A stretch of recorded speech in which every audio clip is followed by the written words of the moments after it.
bangkit dan berjalan dalam iman. Dalam kehidupan, ada masa-masa di mana kita merasa jatuh dan sulit untuk bangkit kembali.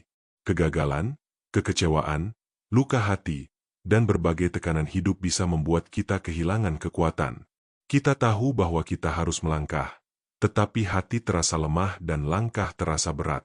Seringkali, yang paling sulit bukanlah menghadapi masalah, tetapi menemukan keberanian untuk bangkit kembali. Kita terjebak dalam rasa takut, penyesalan, dan keraguan.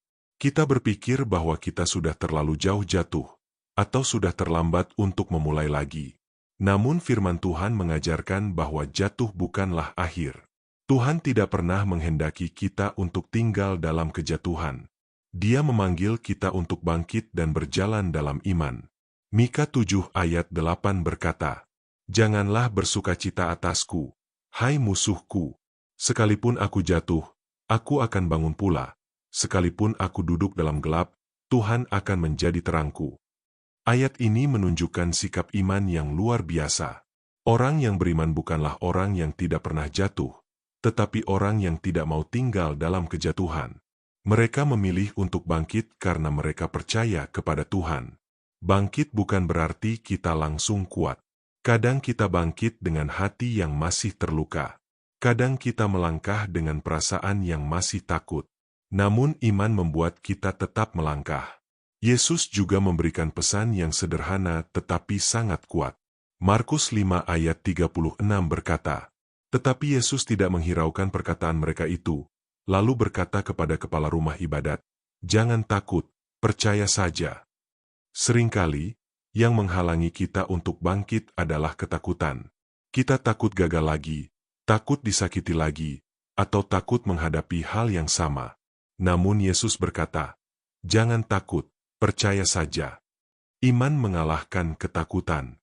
Iman memberi kita keberanian untuk melangkah kembali.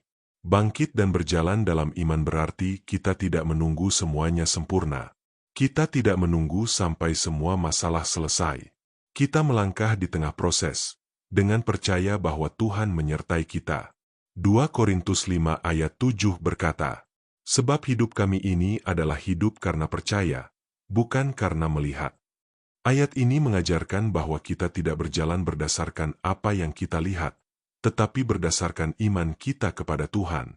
Kita mungkin belum melihat jalan yang jelas, tetapi kita percaya bahwa Tuhan sedang menuntun kita. Seringkali, kita ingin melihat seluruh jalan sebelum kita melangkah. Kita ingin kepastian, jaminan, dan hasil yang jelas. Namun Tuhan mengajarkan kita untuk melangkah satu langkah pada satu waktu. Mazmur 119 ayat 105 berkata, "Firman MU itu pelita bagi kakiku dan terang bagi jalanku." Firman Tuhan adalah pelita yang menerangi langkah kita. Tidak selalu seluruh jalan, tetapi cukup untuk langkah berikutnya. Artinya, kita dipanggil untuk terus berjalan, walaupun hanya satu langkah kecil. Dalam kehidupan sehari-hari, mungkin kita sedang berada dalam kondisi yang membuat kita sulit bangkit. Mungkin kita pernah gagal, pernah jatuh dalam dosa, atau mengalami kekecewaan yang dalam. Di saat seperti ini, kita bisa memilih untuk tetap terbaring atau kita memilih untuk bangkit. Tuhan tidak menuntut kita untuk langsung sempurna. Dia hanya rindu kita mau bangkit dan kembali kepadanya.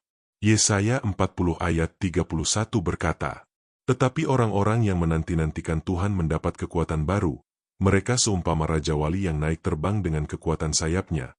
Mereka berlari dan tidak menjadi lesu, mereka berjalan dan tidak menjadi lelah." Tuhan memberikan kekuatan baru bagi kita. Kekuatan untuk bangkit, kekuatan untuk melangkah, dan kekuatan untuk terus berjalan. Bangkit dan berjalan dalam iman juga berarti kita percaya bahwa masa depan kita tidak ditentukan oleh masa lalu kita. Apa yang telah terjadi tidak menentukan apa yang akan Tuhan lakukan. Tuhan sanggup membuat sesuatu yang baru dalam hidup kita. Yesaya 43 ayat 18-19 berkata, "Janganlah ingat-ingat hal-hal yang dahulu, dan janganlah perhatikan hal-hal yang dari zaman purbakala. Lihat, aku hendak membuat sesuatu yang baru, yang sekarang sudah tumbuh. Belumkah kamu mengetahuinya? Ya, aku hendak membuat jalan di padang gurun dan sungai-sungai di padang belantara. Ayat ini memberikan pengharapan bahwa Tuhan sanggup membuka jalan di tempat yang tidak ada jalan. Hari ini, jika kita merasa jatuh, jangan tinggal di sana. Jangan biarkan ketakutan dan penyesalan mengikat kita. Bangkitlah bersama Tuhan. Mulailah dengan langkah kecil. Mungkin hanya dengan berdoa kembali. Mungkin dengan membaca firman. Mungkin dengan mengambil satu keputusan yang benar. Dan percayalah, setiap langkah iman yang kita ambil akan membawa kita semakin dekat kepada rencana Tuhan. Bangkit dan berjalan dalam iman bukan tentang seberapa cepat kita berjalan, tetapi tentang kesediaan kita untuk terus melangkah bersama Tuhan.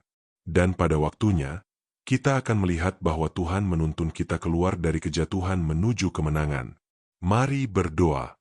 Tuhan, kami bersyukur karena Engkau tidak pernah meninggalkan kami. Ketika kami jatuh dan merasa lemah, tolong kami untuk bangkit kembali.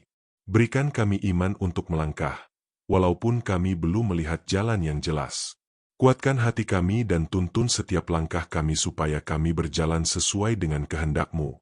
Kami percaya Engkau menyertai kami dalam setiap proses hidup kami. Di dalam nama Tuhan Yesus kami berdoa. Amin. Jika renungan ini memberkati Anda, jangan lupa untuk like, subscribe, dan bagikan kepada orang lain supaya semakin banyak orang dikuatkan oleh firman Tuhan.